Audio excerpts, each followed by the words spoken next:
सृष्टि बचपन से ही दिखने में सुंदर नहीं थी, लेकिन अमीर बाप की बेटी सृष्टि पर उसकी माँ जान छिड़कती। मेरी बेटी कितनी प्यारी है, भगवान सबको सृष्टि जैसी बेटी दे। सृष्टि धीरे धीरे बड़ी होती है। एक दिन सृष्टि की सहेली कहती है, तू दिखने में कितनी अजीब सी है, लेकिन मैं जानती हूँ हम सब में सबसे अच्छी शादी तो तेरी ही होगी। तेरे पापा अमीर जो है, और बता नहीं सकते यार, दहेज तो हर कोई देता है, ये क्या ज्यादा ले जाएगी अपने पति के लिए? अरे बड़े शहर में कोठी है इसके पापा की। अरे पापा की है ना, कौन सी इसकी है? इसकी होती तब तो कोई भी लड़का इससे शादी कर लेता। अरे पापा की मतलब पापा की है तो मेरी ही है ना? किसने कहा? अब तेरी तो तब होगी ना जब तेरा भाई ना हो। वैसे भी शादी के बाद सारी प्रॉपर्टी भाई के नाम होती है।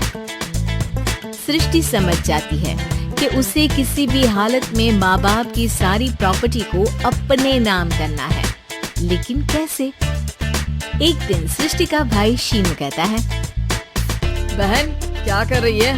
तुझसे एक बात करनी है। अरे हाँ करना, मैं तो तेरी बहन हूँ। बहन मेरी लाइफ में ना एक लड़की है, बहुत अच्छी है। मैं सोच रहा हूँ माँ और पापा से बात करूँ शादी के लिए। सृष्टि को समझ में आ जाता है कि भाई की शादी होते ही भाभी उसे एक दिन भी घर में बर्दाश्त नहीं करेगी। क्या बात है भाई, बताना कौन है वो? यार वो बहुत अच्छी लड़की है, पढ़ी लिखी है, मेरे साथ जॉब भी करती है। बस एक प्रॉब्लम है। प्रॉब्लम?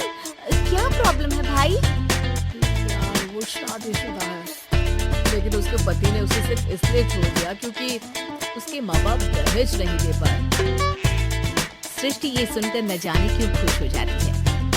अरे भाई तो क्या हुआ, लड़की तुझे तो पसंद है ना?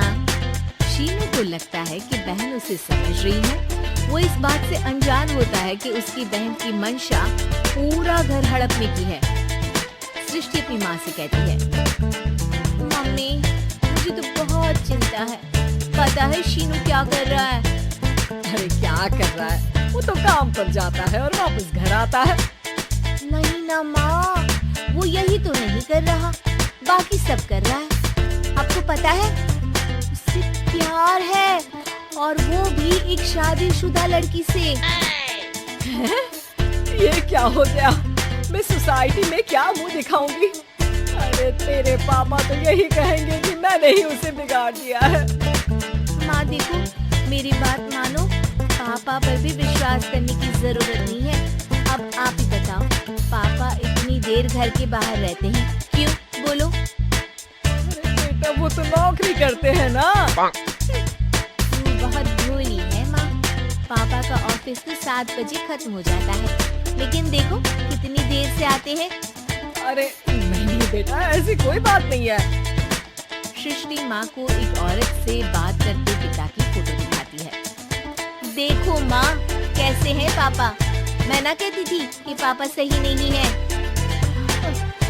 मैं तेरे पापा से बात करूंगी, दे फोटो मुझे। ओह माँ, वो तो डिलीट हो गई। लेकिन चल, तूने तो देख लिया ना, पापा से बाद में बात कर लेना। और हाँ, मेरा नाम बिल्कुल मत लेना। हाँ माँ। अब क्या था, सृष्टि के माँ और पिता के बीच झगड़ा होना शुरू हो जाता है। सृष्टि के मन में क्या चल रहा था कोई नहीं जानता था। एक दिन माँ, सृष्टि के लिए एक लड़का देखा है, वो लोग शाम को उसे देखने आने वाले हैं। और हाँ माँ, एक खुशखबरी, मैं और पापा मिलकर एक नया बिजनेस ट्राई कर रहे हैं। शाम को लड़का आता है, सांवले रंग का। सृष्टि को तो बिल्कुल भी पसंद नहीं आता। लड़की की माँ कहती है, लड़की का चेहरा तो कोई खास नहीं, लेकिन अगर मेरे बेटे को आप लोग सेटल कर दे तो मैं उसकी शादी आपकी बेटी से करवा दूं।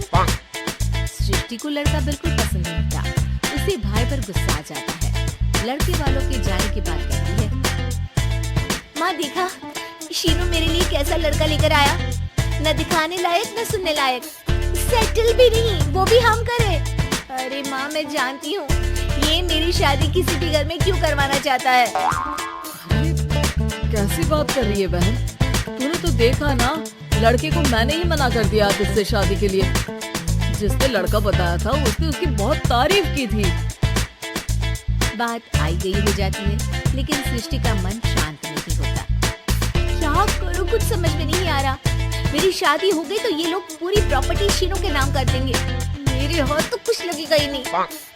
तभी सृष्टि को आइडिया आता है। वो किसी वकील को फोन करती है। जी देखिए, अगर आपके मम्मी पापा का तलाक हो जाता है तो आपके पिता की आधी प्रॉपर्टी आपकी माँ के नाम हो जाएगी। फिर उसे वो किसी को भी दे सकती है। सृष्टि अब माँ को बेटे के खिलाफ करती है। माँ, शीनू पर नजर रखा करो। वो जिस लड़की के प्यार में है ना, वो शादीशुदा है। यहाँ आएगी, सारा पैसा, रुपया, जमीन, जायदाद सब भड़क लेगी। पापा का भी हाल तुमसे छुपा नहीं है। ऐसा ना हो कि मैं और आप एक दिन सड़क पर भीख मांगे। हे भगवान, मैं तो जीते जी मर जाऊंगी अगर ऐसा हो गया तो। ऐसा हो गया नहीं माँ, ऐसा ही होगा। अभी समय है, आगे का सोच लो।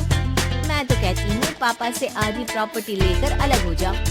पापा की आधी प्रॉपर्टी भी हम लोगों को अगर मिल जाती है ना, तो अगले 7 जन्म सफल समझो। बेचारी माँ बेटी के कहने पर पति से तलाक लेकर अलग हो जाती है। सृष्टि अब पैसों से गाड़ी और अपने दूसरे महंगे शौक पूरे करने लगी। उसके दोस्त भी उसके पैसे इस्तेमाल करते। सृष्टि, कल तुम कहाँ थी? मैं सारा दिन घर पर अकेली थी। तो मैं क्या करूँ?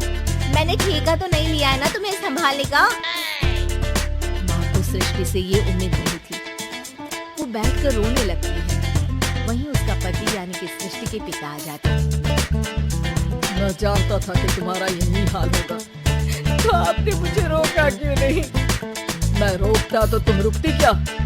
सृष्टि के कहने पर तुमने मुझ पर अपने बेटे पर शक किया, लेकिन तुम ये भूल गई कि कैसे हम दोनों ने मिलकर जीवन में इतना सब खड़ा किया।